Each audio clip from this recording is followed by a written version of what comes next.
Hai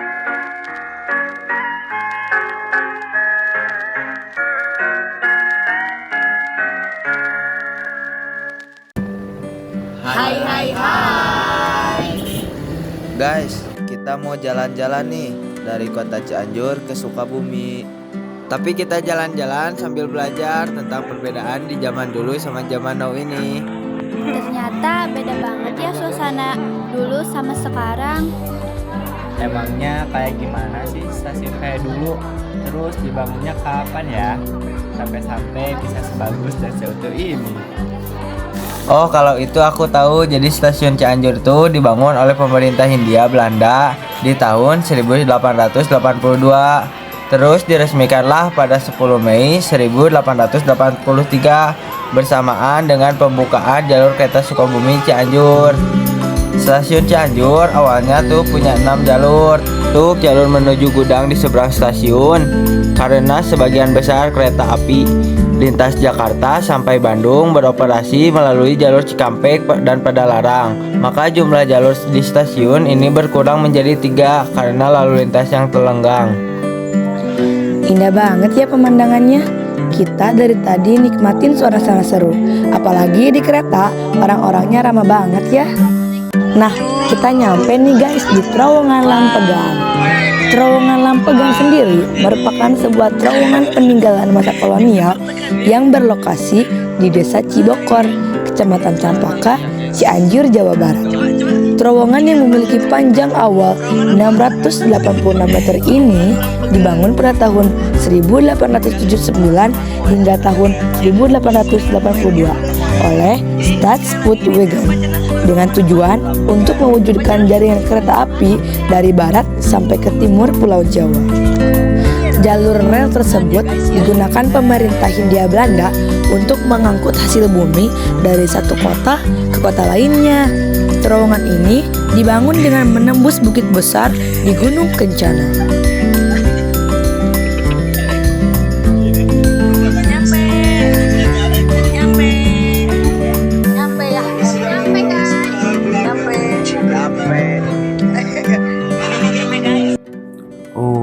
Nyampe bos, kita udah ada di Sukabumi.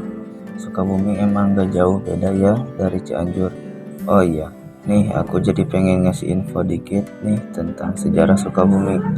Pada tahun 1914, pemerintah Hindia Belanda menetapkan Sukabumi sebagai kota. Namun, selama 12 tahun berdiri sebagai kota, tidak ada kegiatan pemerintahan yang dilaksanakan karena belum adanya sosok yang menjabat. Barulah pada 1926 lah Mr. G.F. Rambonet diangkat menjadi wali kota Sukabumi. Jika daerah Kabupaten Sukabumi saat itu dijadikan kawasan perkebunan kopi di zaman penjajahan Belanda, kota Sukabumi adalah kawasan perkebunan teh. Meskipun pada awalnya budidaya teh tidak begitu baik, teh yang dihasilkan di kota Sukabumi berhasil masuk ke pasar Eropa. Kita mampir dulu nih guys ke pendopo Sukabumi. Dan ternyata Sukabumi punya kata Gemah Ripah Lojinawi. Ada yang tahu gak nih artinya apa? Nah, kita udah tanya-tanya sama bapak petugas pendoponya. Dan alhasil bapaknya bilang Gemah Ripah Lojinawi adalah perjuangan masyarakat sebagai bagian bangsa Indonesia. Bercita-cita menciptakan ketentraman, perdamaian, kesuburan, keadilan, kemakmuran, tata harja, serta mulia abadi. Sedangkan makna Gemah Ripah Lojinawi dari bahasa Jawa yang berarti tentram dan makmur serta sangat subur tanahnya. Dahulu pernah populer menjadi semboyan negeri tercinta Indonesia. Tapi kini sepertinya pelan-pelan namun pasti pergi menjauh dan sayup-sayup terdengar lagi. Setelah bapaknya sharing-sharing ilmu ke kita, bapak ngerekomendasiin nih kalau kita harus jalan-jalan keliling Sukabumi. Bapak bilang di Sukabumi itu ada banyak tempat yang bersejarah lainnya. Guys, kita nemu gedung sejarah nih, yaitu Gedung Juang.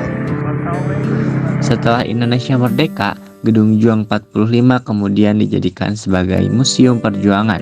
Di dalam gedung ini terdapat berbagai benda dan dokumen bersejarah yang berkaitan dengan perjuangan kemerdekaan Indonesia. Selain itu, Gedung Juang 45 juga sering dijadikan sebagai lokasi upacara peringatan Hari Kemerdekaan Indonesia setiap tahunnya. Aduh, setelah sekian lama berkelana, lapar pun tiba guys. Kita lanjut keliling cari makanan khas Sukabumi, yaitu si gemoy mochi. Guys, karena kita orang baru di sini, ternyata susah banget nyarinya. Perjalanan mencari toko mochi itu nggak mudah. Kita sampai-sampai nyasar loh guys. Tapi karena kita seneng-seneng, semuanya jadi seru.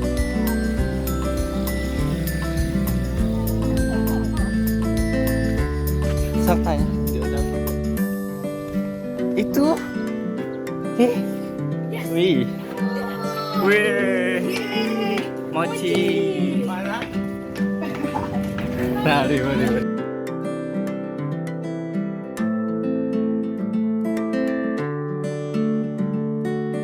Guys, kita mau pulang. Say goodbye.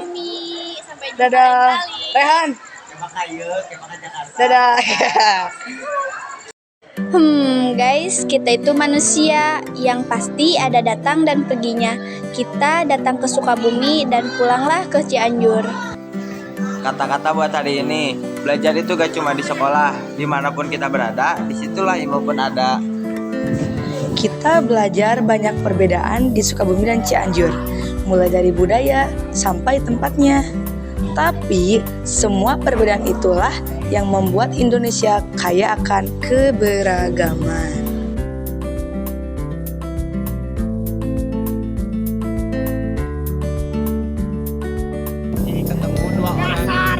Ketemu dua orang menggelok. Beneran.